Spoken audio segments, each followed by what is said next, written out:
Здравейте! Сега ще ви покажа как се рисува мандала на плажа. За целта измежду много камъчета си намерих един по-голям камък и имам една акрилна боичка в ето такъв цвят. За първата точка използвах гърба на един химикал и нанесох точката ето така. Хоп, и я оставих по средата на камъка. Сега, понеже нямам никакви инструменти, намерих една клечка за зъби в чантата ми, разбаковах я и сега следва да започна втори кръг малки точици около тази основна по-голяма точка. Взимам си боичката. Ето така. Като това ще ми е началото.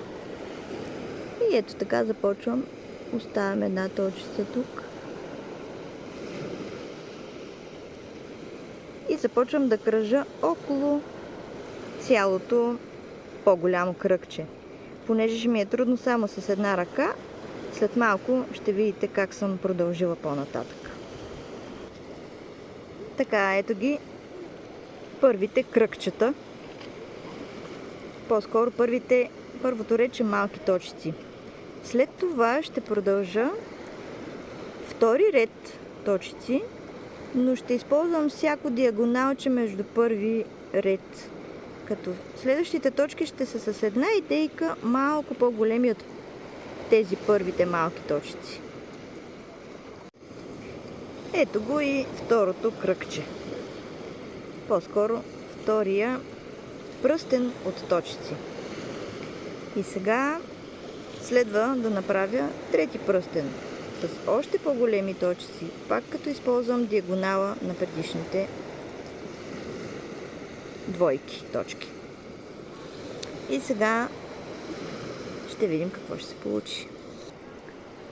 Намерих едно перо на плажа, с което ще направя следващите точки, защото то е по-подходящо, за да остави малко по-голяма точка от предишните.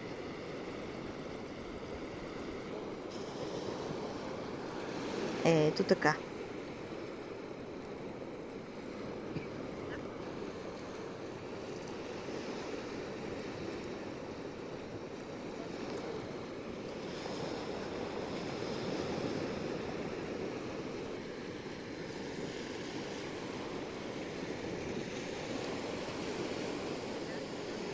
Опа, тая стана малко крива, но лесно мога да я оправя с малко повече прецизност.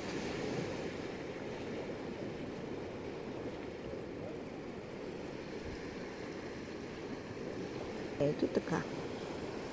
И повече търпение, разбира се. И сега да видим как ще продължа натам. Но аз си намерих един остър камък, с който вместо подходящ инструмент ще ми послужи да пробвам да направя следващите по-големи точки. Ето как се получава.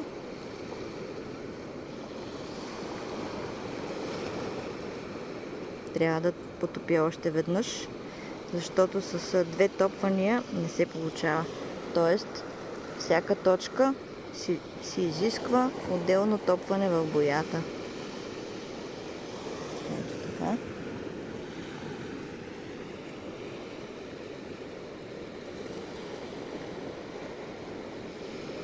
Трябва да гледаме да не станат триъгълни точки.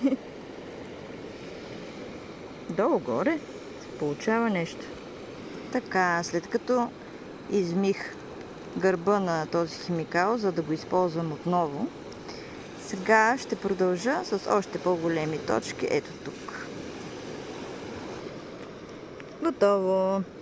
Ето, направих ги. Сега мисля да започна да правя едни листенца отново с клечката за зъби и пак ще започна да увеличавам постепенно величината на точките. Ето така се получи първото рече, сега следва втори ред. И ето така завърших моята мандала.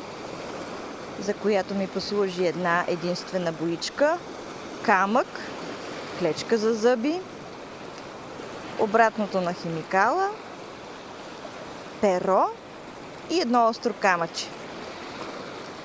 Ето така човек може да направи от нищо нещо. И ето ви цяло изкуство. Този камък съм подготвила да подаря на една приятелка и надявам се, че ще я зарадвам. Всичко най-хубаво!